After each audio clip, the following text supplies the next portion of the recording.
17 नवंबर 2012 Mexico में मौजूद एक छोटे से पोर्ट के किनारे बहुत बड़ा तूफान आता है और इस खतरनाक समुद्री तूफान में एक छोटी सी 13 फीट लंबी बोट में फंसे थे जोश सल्वाडोर एल्वारेंगा और उनके साथी एजेक्विल कोर्डोबा। ये दोनों मिलकर उस बोट पर लगभग 5 दिनों तक उस खतरनाक तूफान का सामना करते हैं, लेकिन उन लोगों के साथ कुछ ऐसा होता है जिसकी वजह से वो इस दुनिया से गायब हो जाते हैं। इन दोनों मछुआरों को ढूंढने के लिए मैक्सिको की सरकार ने लगभग 5 दिनों तक एक बहुत बड़ा सर्च ऑपरेशन चलाया, लेकिन अफसोस इनका नाम और निशान तक नहीं मिला और इन्हें मर चुका मानकर उस सर्च ऑपरेशन को बंद कर दिया गया। लेकिन सच्चाई कुछ और थी। ये दोनों लोग अभी भी उस छोटी सी बोट में जिंदा थे, लेकिन कहाँ किसी को नहीं पता। ये दोनों एक ऐसी दुनिया में पहुंच चुके थे जो कि इंसानों की दुनिया से काफ़ी अलग थी, जहां ना खाने के लिए खाना था और उनके आसपास हजारों करोड़ों गैलन्स पानी तो था, लेकिन वो पीने लायक नहीं था। और आगे चलकर इन लोगों के साथ कुछ ऐसा होने वाला था जिसे सुनकर आपके रोंगटे खड़े हो जाएंगे। ना इन लोगों ने उस वक्त ये सोचा होगा, ना अभी आप लोग ये सोच सकते हो कि आगे इन लोगों को किन किन तरीके की मुसीबतों का सामना करना पड़ेगा, जिसमें इन्हें एक की जान भी गंवानी पड़ेगी। इन लोगों के साथ कुछ ऐसा होता है जिसकी वजह से ये हर पल मौत की दुआएं मांगने लगते हैं। 17 नवंबर 2012 मैक्सिको के कोस्टा एजुल पोर्ट पर सुबह का वक्त था और हल्की हल्की सुनहरी सी धूप फैली हुई थी। मौसम बहुत सुहाना था और इस पोर्ट पर काम करने वाले सारे मछुआरे बहुत ज़्यादा खुश नज़र आ रहे थे। इस मछली पकड़ने वाले बंदरगाह पर रोज़ की तरह ही हलचल थी। जोश सल्वाडोर एल्वारेंगा अपनी पुरानी लगभग 13 फीट लंबी बोट को तैयार कर रहा था मछली पकड़ने के लिए। इस दिन भी सब कुछ हर दिन जैसे रूटीन की तरह ही हो रहा था, लेकिन उसे क्या पता था कि मछली पकड़ने का ये 30 घंटे का सफ़र उसकी ज़िंदगी का सबसे डरावना ख्वाब बनने वाला था और ये विशालकाय समंदर उसे 438 दिनों तक अपने अंदर कैद करके रख लेगा। एल्वारेंगा का पुराना साथी जो रेगुलरली मछली पकड़ने के लिए समुद्र में उसके नाव में उसके साथ ही जाया करता था, वो किसी रीज़न की वजह से आज नहीं आ पाया था, जिसकी वजह से एक 23 साल का नया लड़का जो अभी अभी मछली पकड़ना सीख ही रहा था, उसे एल्वारेंगा के साथ मछली पकड़ने के लिए इस विशालकाय समंदर में भेज दिया गया। और एल्वारेंगा ने भी बिना किसी सूझबूझ के उसकी ये बात मान ली, लेकिन उन्हें क्या खबर थी कि यही सफ़र उनकी ज़िंदगी का सबसे भयानक सफ़र बनने वाला है। इनकी उस छोटी सी 13 फीट की बोट में सारा साजो सामान रख दिया जाता है, ताज़ा पानी, सूखा खाना और मछलियाँ जो पकड़ी जाने वाली है उन्हें रखने के लिए एक रेफ्रिजरेटर। और यही रेफ्रिजरेटर आगे जाकर इन दोनों की जान बचाने वाला है। उन्होंने अपने साथ मछली पकड़ने वाली नेट रखी और बोट की मोटर को स्टार्ट कर दिया और इनकी एक छोटी सी बोट विशालकाय समंदर में धीरे धीरे आगे बढ़ने लगी। ये लोग कोस्टा एजुल पोर्ट से लगभग 120 किलोमीटर की दूरी पर अपनी बोट को लेकर जाते हैं ताकि वहाँ इन्हें बड़ी बड़ी मछलियाँ मिल पाए, जो कि छोटी छोटी मछलियों के मुकाबले काफ़ी महंगी कीमत में बिकती थी। ये दोनों खुशी खुशी उस समंदर में अपना जाल फैला देते हैं और आराम करने लगते हैं कि तभी एल्वारेंगा की नज़र आसमान की तरफ जाती है। जैसे ही उसकी नज़र आसमान की तरफ पड़ती है, वो देखता है कि सूरज धीरे धीरे गहरे बादलों के पीछे छिपता जा रहा है और उनकी बोट की तरफ एक बहुत बड़ा समुद्री तूफान आ रहा है। उस तूफान को इनके करीब पहुंचने में ज़्यादा देर नहीं लगती और कुछ ही सेकंड्स में समुद्री लहरों का जोर बढ़ जाता है और इनकी बोट हिलने डुलने लगती है। एल्वारेंगा इस खतरे को भांप लेता है और तुरंत ही उस जाल को वहीं छोड़कर बोट की मोटर स्टार्ट करता है ताकि वो लोग वापस से पोर्ट की तरफ जा सके। एल्वारेंगा जैसे तैसे उस बोट को घुमाता है और अपने पोर्ट की तरफ रवाना होता है। ये लोग अभी समुद्री किनारे से लगभग 20 किलोमीटर दूर ही पहुंचे थे। इन्हें कोस्टा एजुल पोर्ट और अपना गांव साफ साफ दिखाई दे रहा था, लेकिन इनकी किस्मत इतनी अच्छी नहीं थी कि ये वहां तक पहुंच पाए।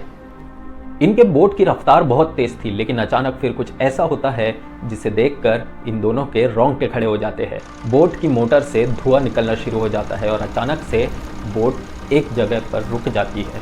इन दोनों को अपनी मंजिल अपनी आंखों के सामने साफ दिखाई दे रही थी, इनका गांव, लेकिन अफसोस ये वहां तक पहुंचने नहीं वाले थे।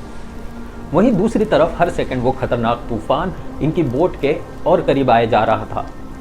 एल्वारेंगा ने बिना देर किए जीपीएस और मोबाइल फ़ोन निकाला और अपने बॉस को कॉल करने लगा।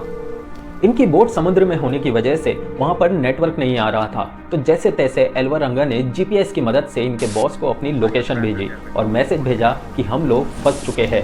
और ये दोनों उसी बोट में बैठकर जवाब का इंतज़ार करने लगे। ये लोग इंतज़ार कर ही रहे थे कि कुछ ही मिनटों बाद वो तूफान इन्हें अपनी चपेट में ले लेता है और इनकी बोट को बुरी तरीके से धक्का देता है। ये झटका इतना खतरनाक था कि इनकी बोट पर मौजूद एक एक चीज अब समुद्र के पानी में गुम हो चुकी थी। इनके पास अब दुनिया से कांटेक्ट करने के लिए कोई भी सामान नहीं था और तूफान इन्हें अपने साथ समुद्र की गहराइयों में लेकर जा रहा था। ये तूफान इतना खतरनाक था कि ये लगभग 5 दिनों तक चला और इन दोनों ने अपने आप को बचाए रखने के लिए रेफ्रिजरेटर से सारी मछलियों को निकाल कर बाहर फेंक दिया और खुद ये दोनों उस रेफ्रिजरेटर के अंदर जाकर बैठ गए। इन दोनों ने लगभग 5 दिनों तक सिर्फ पानी पीकर गुजारा किया और जैसे ही तूफान थमा ये अपनी बोट में बाहर आए और ये बाहर निकल कर देखते हैं तो इन्हें अपने चारों तरफ एक ही चीज दिखाई देती है, गहरा और नीला समंदर। इन लोगों ने आसपास देखकर यह अंदाजा लगाने की कोशिश की कि आखिर किस जगह पर है, लेकिन इन्हें दूर दूर तक कोई जमीन दिखाई नहीं दी। इनकी बोट की मोटर टूट चुकी थी और सबसे बुरी बात, ना इन लोगों के पास अब खाना बचा था, ना पीने लायक पानी और ना ही इनकी बोट में चप्पू लगे हुए थे। इसका मतलब है ये अब पूरे तरीके से समुद्र की लहरों पर निर्भर है कि वो इन्हें किस डायरेक्शन में लेकर जाने वाली है। ये जिस समुद्र में थे वो कोई आम समुद्र नहीं है, ये पैसिफिक ओशन था। पैसिफिक ओशन इकलौता ऐसा ओशन है जो कि इतना विशाल है कि वो हमारी पूरी धरती पर जो जमीन का हिस्सा है वो अपने अंदर समा सकता है। हमारी इस धरती पर अगर इस पैसिफिक ओशन में एक तरफ से गड्ढा करना स्टार्ट किया गया तो दूसरी तरफ धरती के जहां पर वो गड्ढा निकलेगा वो भी पैसिफिक ओशन के ही अंदर होगा। इसी बात से आप अंदाजा लगा सकते हैं कि ये लोग कितनी बड़ी मुसीबत में फंस चुके थे। जैसे तैसे पहले 2-3 दिन तो ये लोग गुजार लेते हैं, लेकिन भूख की शिद्दत और पानी की प्यास इन्हें झंझोड़ के रख देती है। एल्वारंगा को यह आइडिया आता है कि अगर वो इस समुद्र से मछलियां पकड़ ले तो उन्हें खाने की कमी नहीं होगी और इसी सोच के साथ वो इस बोट से बाहर अपना हाथ समुद्र में लटकाए बैठ जाता है। जैसे ही एक छोटी सी मछली उसके पास आती है वो तुरंत झपटता है और उस मछली को पकड़ लेता है। और सबसे बड़ी मुश्किल थी इन लोगों के पास उस मछली को पकाकर खाने के लिए आग नहीं थी, ना ही ऐसी कोई चीज थी जिससे वो आग जला सके, तो इन्हें उस मछली को कच्चा ही खाना पड़ता है। एल्वारंगा के साथी को पहले कच्ची मछली खाने से घिन आती है, लेकिन जब भूख की शिद्दत बढ़ती है वो भी इसे खाने लगता है। इन लोगों ने खाने का जुगाड़ तो कर लिया था, लेकिन इनके पास पीने लायक पानी नहीं था। हालांकि इनके आसपास बिलियंस ऑफ गैलन्स पानी था, लेकिन वो इसे पी नहीं सकते थे। ये लोग पूरे तरीके से बारिश पर निर्भर हो गए थे। जब भी बारिश आती ये अपने पास मौजूद बोतलों में उस बारिश के पानी को स्टोर करके रख लेते और जब हफ्तों तक बारिश नहीं होती तो ये लोग प्यास से तड़पते रहते। इसी तरीके से वक्त गुजरने लगता है। 1 महीना, 2 महीना, 3 महीने ऐसे ही गुजर जाते हैं। दिन भर की तपती हुई धूप इनकी स्किन को जलाने लगी और रात को हड्डियां जमा देने वाली ठंड इनका हौसला और कमजोर करने लगी। इन दोनों को समुद्र में रहते रहते अब इतना समय हो गया था कि ये लोग हेलुसिनेट करने लगे थे। कई बार इन्हें अपने आसपास आइलैंड्स दिखाई देते, जमीन दिखाई देती, लेकिन वो सिर्फ हेलुसिनेट कर रहे थे। वहां पर असल में ऐसी कोई चीज मौजूद नहीं थी। पैसिफिक ओशन में कई सारे छोटे छोटे आइलैंड जरूर है, लेकिन उनमें से 90% आइलैंड्स पर आज तक किसी इंसान ने कदम तक नहीं रखा, क्योंकि इस विशालकाय समंदर में वो आइलैंड सिर्फ एक डॉट के बराबर होते हैं। जब उस समुद्र में बड़े बड़े आइलैंड्स का ये हाल था तो सोच कर देखिए, इनकी एक छोटी सी 13 फीट की नाव का एक तिनके के बराबर थी। 4 महीने बीत चुके थे और उनकी भूख और प्यास इस कदर बढ़ चुकी थी कि वो किसी भी चीज को खाने के लिए तैयार थे। ये लोग बेहोशी की हालत में बोट पर बैठे ही हुए थे कि एक समुद्री पंछी इनकी बोट के किनारे आकर बैठ जाता है। एल्वारंगा बिना देर किए उस पर झपटता है और तुरंत ही उस पक्षी को पकड़ लेता है। ये दोनों खुशी खुशी उस पक्षी का मांस खा ही रहे थे कि एल्वारंगा एक चीज नोटिस करता है। उस पक्षी के पेट में एक समुद्री जहरीले सांप का बच्चा था। वो अपने साथी को इस पक्षी के मांस को खाने से रोकता है, लेकिन भूख की शिद्दत इतनी बढ़ गई थी कि उसने सोच लिया था अगर वो इसे नहीं खाएगा तो मारा जाएगा, और यही सोच की वजह से वो उस पक्षी के मांस को खा लेता है। और इसका अंजाम ये होता है कि कुछ ही घंटों बाद उसका पूरा शरीर ठंडा पड़ जाता है और वो बेहोश होकर उस बोट में ही गिर जाता है। एल्वारंगा इस चीज को देखकर घबरा जाता है और उसके पास जाता है। जैसे ही वो उसकी नब्ज चेक करता है उसे समझ आता है कि वो अब इस दुनिया से जा चुका है। कोर्डोबा की मौत को लेकर एक दूसरी थ्योरी भी बताई जाती है, जिसमें कहा जाता है कि एल्वारंगा ने अपनी भूख मिटाने के लिए अपने दोस्त कोर्डोबा को मारकर उसका मांस खा लिया होगा। इस थ्योरी पर हम थोड़ी देर बाद बात करते हैं। अभी कहानी पर वापस चलते हैं। लगभग 6 दिनों तक वो कोर्डोबा के शरीर को बोट पर ही रखता है, लेकिन धीरे धीरे उसे एहसास होता है कि वो पागल होता जा रहा है और आखिरकार वो एक डिसीजन लेता है और अपने दोस्त की बॉडी को समुद्र के हवाले कर देता है। ये चीज करके वो पूरे तरीके से सहम चुका था। वो डरा हुआ था, लेकिन अभी उसे ये नहीं पता था ये तो सिर्फ शुरुआत है। आगे उसे ऐसे ऐसे खतरों का सामना करना है जिसमें एक आम इंसान अपना दम ही तोड़ दे। लेकिन जोश एल्वरंगा ने अपने हौसले को बहुत बुलंद रखा और टूटने नहीं दिया। वो बहुत अच्छी तरीके से जानता था कि अगर उसने अपने होश खो दिए तो वो समुद्र में हमेशा के लिए कहीं गायब हो जाएगा। भूख और प्यास से तो वो लड़ता ही आ रहा था, लेकिन उसका सबसे बड़ा दुश्मन था तन्हाई। इंसान को सोशल एनिमल कहा जाता है, यानी कि एक इंसान को हमेशा उसके आसपास लोग चाहिए होते हैं। ऐसे अकेले कई महीनों तक इस विशालकाय समुद्र में रहने की वजह से वो हेलुसिनेट करने लगा था। उसे लगता था उसकी बोट में आसपास कई सारी परछाइयाँ घूम रही है, लेकिन वो जब उसकी तरफ देखता तो वहाँ पर कुछ नहीं होता। कुछ दिन और गुजरते हैं और बारिश बिल्कुल ना के बराबर होती है, तो वो अपने आसपास अपनी बोट के आसपास तैरने वाले टर्टल्स को पकड़कर मारकर उनका खून पीने लगा, यहाँ तक कि उसे अपना यूरिन तक पीना पड़ा। ये करना उसके लिए बिल्कुल आसान नहीं था, लेकिन जब जिंदगी और मौत का सवाल हो तो इंसान कुछ भी कर सकता है। भूख, प्यास, डर, अकेलापन, ये सारी चीजें जैसे उसे खाई जा रही थी, लेकिन उसने जैसे तैसे अपने हौसले को बुलंद रखा। ऐसे ही कई सारे महीने और बीत गए, लेकिन एक दिन उसके सामने उम्मीद की किरण आती है। एक बहुत बड़ा कंटेनर शिप उसके नाव के बहुत करीब से गुजर रहा था। अचानक से उसकी आँख खुलती है उसकी आवाज़ को सुनकर, और वो ज़ोर ज़ोर से चिल्लाने लगता है। वो अपनी शर्ट उतारकर हवा में फहराने लगता है, लेकिन अफसोस उसे कोई देख नहीं पाता।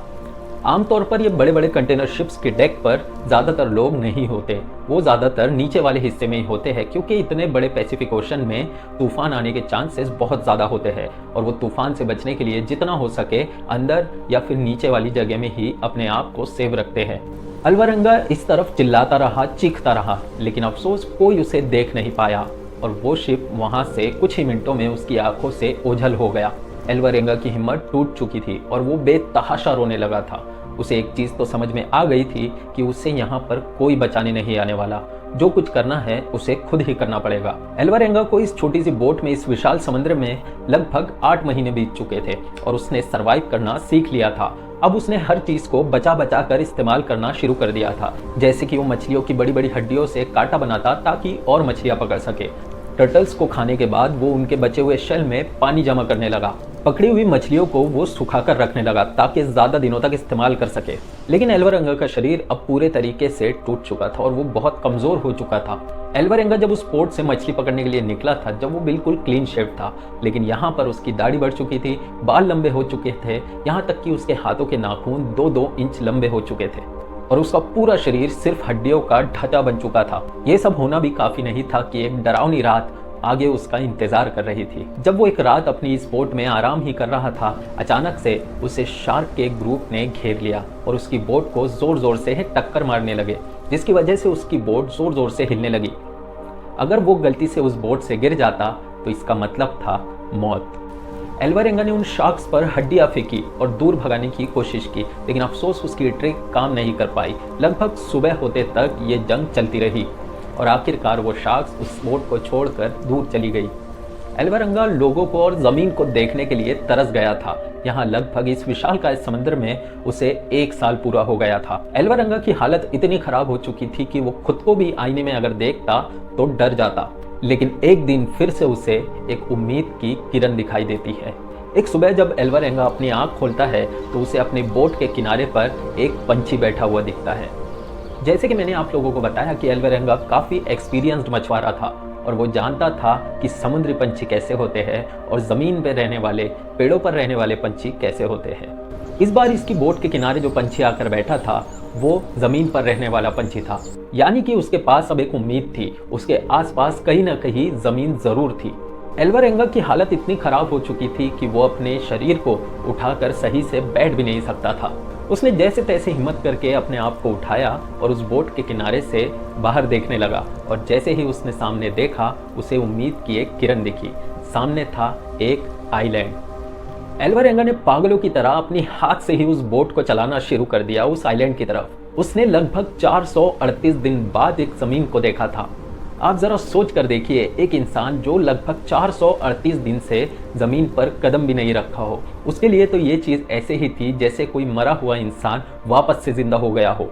वो पागलों की तरह पानी में हाथ मारने लगा ताकि उसकी बोट जैसे तैसे करके किनारे तक पहुंच सके।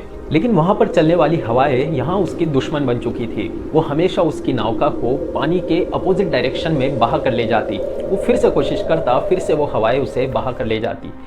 एल्वारेंगा और हवाओं के बीच ये जंग लगभग 3 से 4 घंटों तक चली।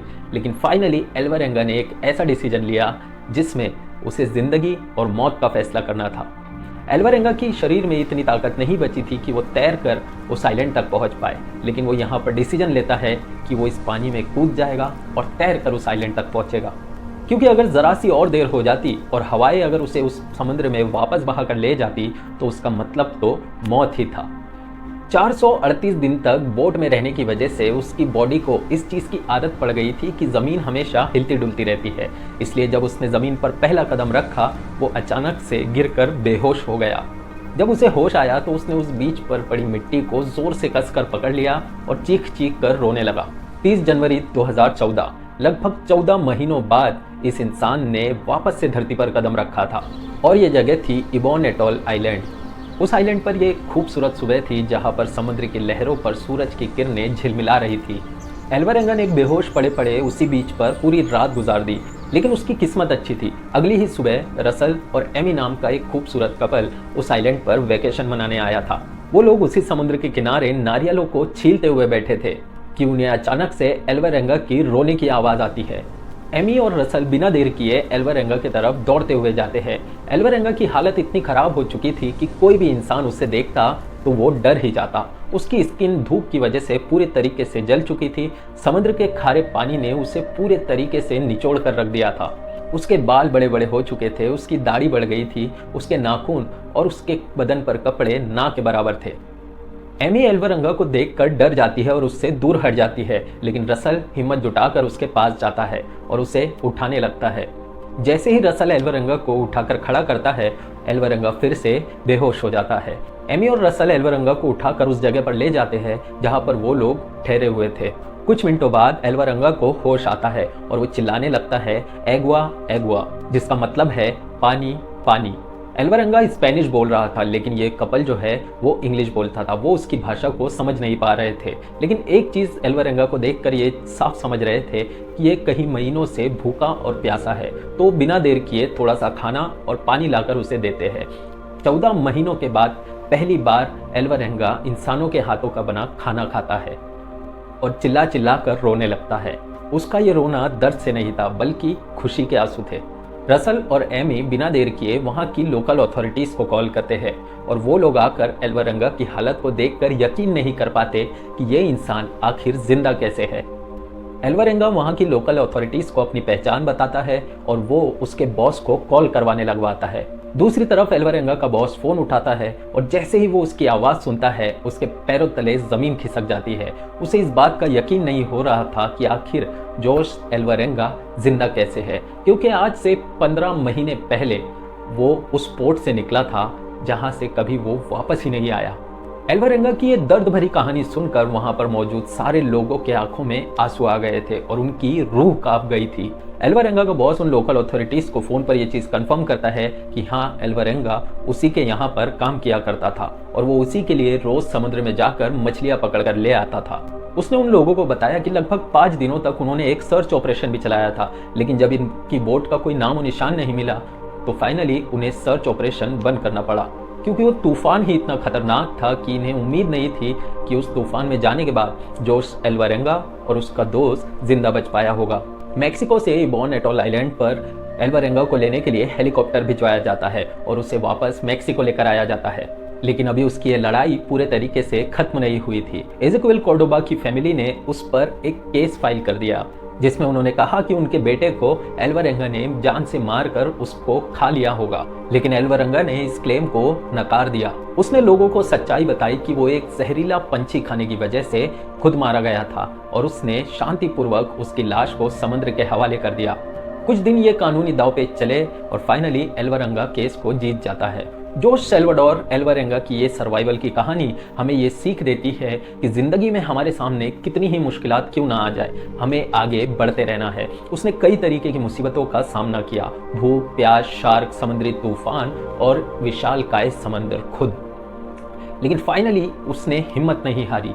यही चीज़ से हमें सीखना चाहिए कि हमारी ज़िंदगी में कितनी भी सारी मुश्किलात आ जाए, हमें हारना नहीं है। तो उम्मीद करता हूँ दोस्तों कि जोश सैल्वाडोर अल्वारेंगा की ये सर्वाइवल कहानी आपको पसंद आई होगी। अगर आपको ये कहानी पसंद आई है तो एक लाइक तो बनता है, और अगर अभी तक आपने इस चैनल को सब्सक्राइब नहीं किया है तो प्लीज़ चैनल को सब्सक्राइब करके जाइएगा। और अगर आपको ऐसे ही मिस्टीरियस या फिर सर्वाइवल स्टोरीज देखना पसंद है तो मेरे चैनल पर जाकर ये वाली वीडियो ज़रूर देखिएगा।